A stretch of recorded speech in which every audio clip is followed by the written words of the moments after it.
입니다. 월요일 새벽 말씀 되겠습니다. 오늘 말씀을 읽어드리겠습니다. 요한복음 14장 27절 한 절 되겠습니다. 평안을 너희에게 끼치노니 곧 나의 평안을 너희에게 주노라. 내가 너희에게 주는 것은 세상이 주는 것과 같이 아니하니라. 너희는 마음에 근심하지도 말고 두려워하지도 말라. 아멘. 참으로 요즘 우리는 인간의 두뇌로 첨단 과학의 문명의 혜택을 많이 받고 사는 시대입니다. 첫째, 마이카 시대죠. 경제는 대체적으로 어려워도 교통수단으로서 각 가정에 차가 한 대씩 이상은 다 있습니다. 그래서 옛날에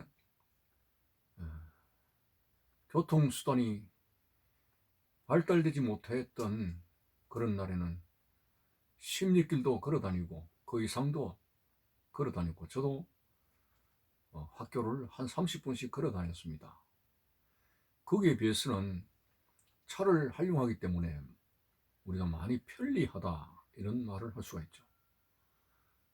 우리 옛날에 아낙네들이 한 짐의 빨래를 다라이에다가 넣고서 냇가에 나가서 방망이질을 합니다. 연약한 아낙네의 팔로서 그 많은 빨래의 거리를 다 빨래 방망이를 치면서 해냅니다.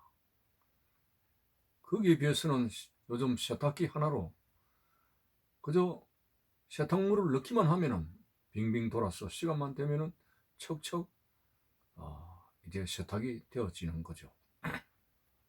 그래서 참 편리하다.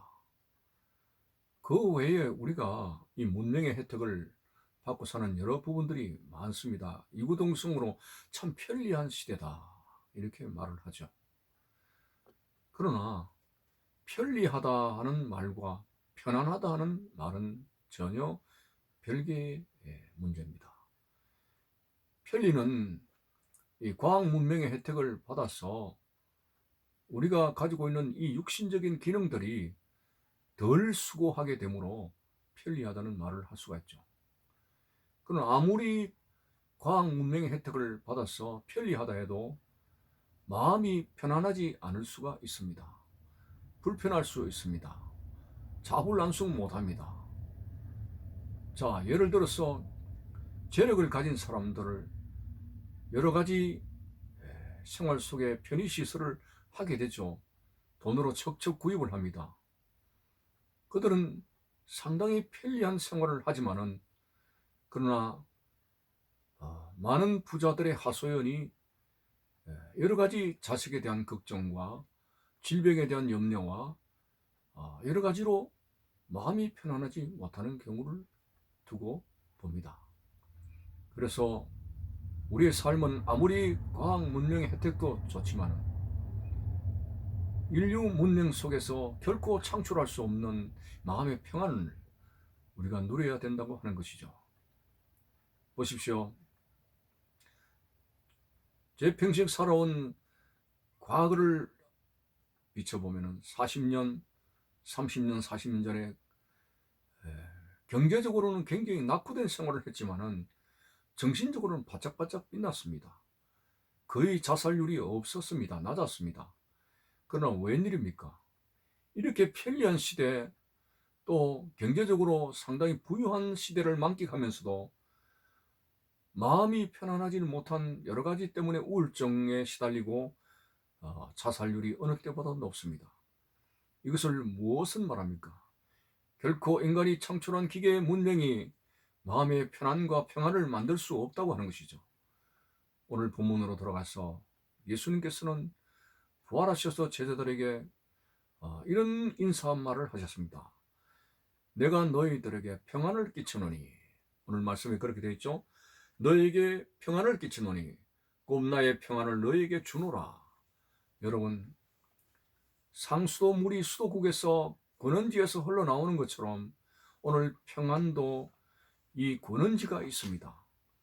결코 세상의 어떠한 과학과 그리고 여러 가지 사상과 철학이 인간의 평안을 만들 수 없습니다. 오로지 인간을 창조하시고 하나님의 형상을 담도록 우리의 영혼을 만드신 하나님만이 그 영혼의 평안과 기쁨과 그리고 편안함이 무엇인지를 아시기 때문에 전능하신 하나님께서는 유일하게 우리에게 평안을 만드셔서 평안을 주실 수 있는 분이 되는 것입니다.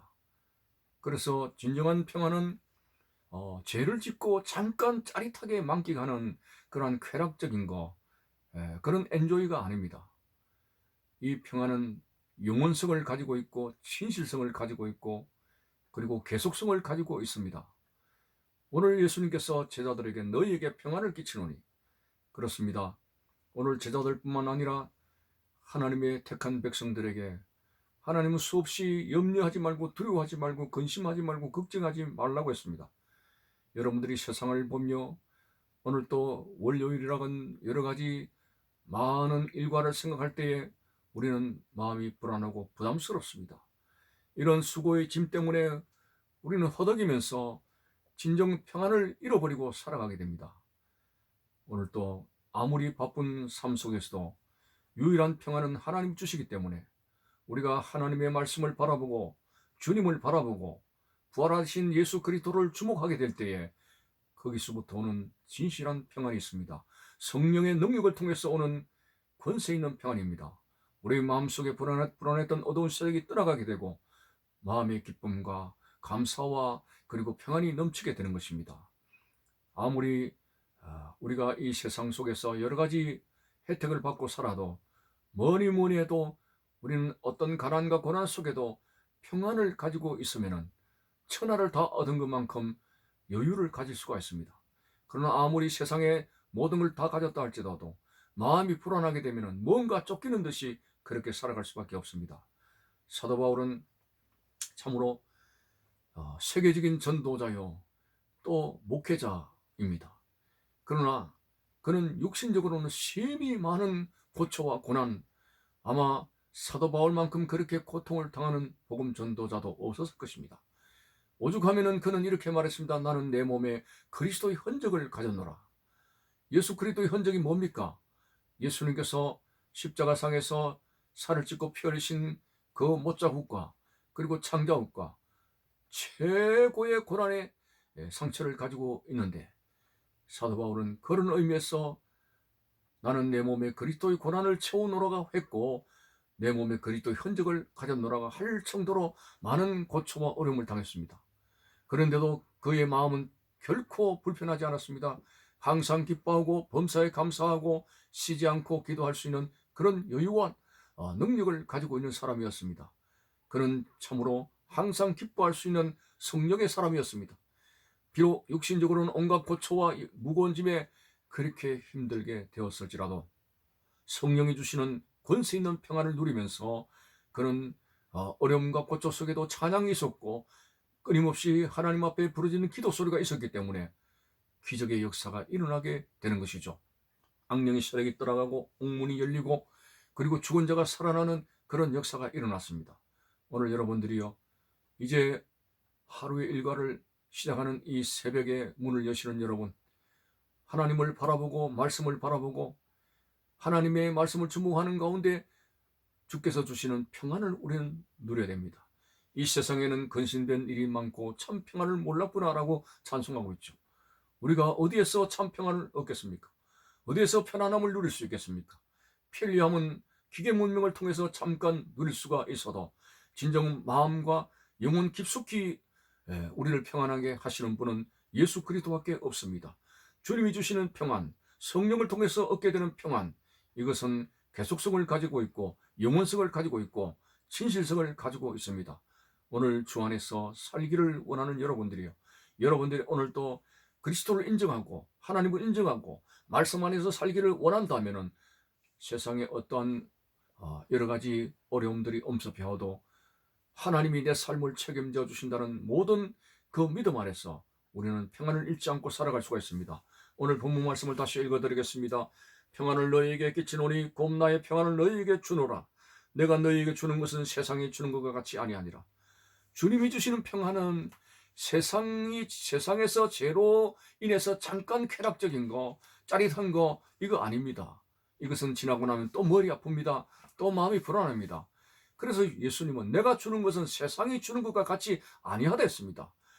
하나님이 주시는 평안은 진실성이 있고 계속성이 있고 영원성이 있고, 참으로 하나님 주시는 참 평안, 오늘 우리는 그것을 바라봐야 됩니다.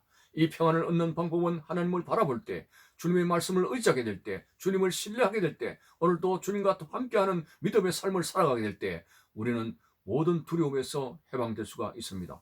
그래서 이 후반절에서 예수님께서 말씀합니다. 너희는 마음에 근심하지도 말고 두려워하지도 말라. 여러분, 주님께서 그냥 말씀으로만 우리에게 두려워하지 말라, 놀라지 말라 이렇게 말씀하시는 거 아닙니다. 주님께서는 우리가 그분의 택한 백성이기 때문에 우리의 삶을 인도하신다고 하는 것입니다. 참으로 오늘 주님께서 두려워하지 말라, 놀라지 말라, 주님께서 그렇게 말씀하셨기 때문에 이 말씀을 굳게 부여잡고 나갈 때 성령을 통해서 오는 평안에 사로잡히면서 편안하게 오늘도 하루를 하나님 앞에서 감사하게 살아갈 수가 있습니다. 우리가 주님을 떠나고 말씀을 떠나고 자꾸 내 욕심에 사로잡히게 될 때, 그 욕심이 채워지지 않을 때 우리는 마음이 불안합니다. 나는 이렇게 살아야 되느냐, 계속적으로 뭔가 허전한 가운데 채워지지 않는 가운데 살아야 되느냐, 자꾸 우리는 내 자신이 가지고 있는 욕심의 단지를 채울 수가 없습니다. 이 욕심에 따라서 평안은 오는 것이 아니라 정말 욕심을 비우고 하나님의 뜻을 준행하겠다고 하는 이 결정과 결단을 내리고 주님 안에서 살아가는 이 삶의 연습에 있게 될 때에 놀랍게 우리가 이전까지 경험하지 못한 주의 평안과 기쁨을 누릴 수가 있게 되는 것입니다. 여러분이여, 수고하고 무거운 짐을 진 자들아 다 내게로 오라. 내가 너희를 쉬게 하리라. 여러분, 주님께서 하신 말씀은 빈말이 아닙니다. 세상 모든 사람들에게 죄의 무거운 짐을 지고 여러 가지 걱정과 슬픔의 무거운 짐을 지고 고통받는 모든 사람들에게 하시는 주님의 권세 있는 말씀입니다. 내가 너희들 쉬게 하리라. 여러분, 주님 안에서 진정한 쉼이 있습니다. 여호와는 나의 목자가 되시니 내가 부족함이 없으리로다. 그가 나를 푸른 초장에 누이시며 쉴만한 물가로 인도하시는도다. 이거 진정한 신앙 고백입니다. 하나님은 오늘도 여러분의 영혼을 푸른 초장과 쉴만한 물가로 인도하셔서 진정 우리의 영혼이 우리의 모든 삶이 편히 쉼을 가지기를 바라고 있습니다. 여러분, 참으로 오늘 주님께서 제자들에게 하신 말씀 가운데 너에게 평안을 끼치노니, 평안을 너에게 끼치노니, 오늘 이 평안이 여러분의 삶과 여러분의 가정과 여러분의 영혼 속에 가득해서 오늘 하루도 비록 여러 가지 육신적으로는 없는 것 많고 가난하고 우리가 궁핍하고 남들이 가진 것 가지 못한 여러 가지 결핍된 생활을 할지라도 주님이 주시는 평안 속에서 오늘 하루도 행복하게 생활할 수 있기를 바라며, 주님께서 든든히 여러분을 지켜주신다는 그 신뢰 속에서 성령으로 충만한 평안과 기쁨과 하나님의 은혜가 넘칠 수 있기를 바라는 것입니다. 감사합니다.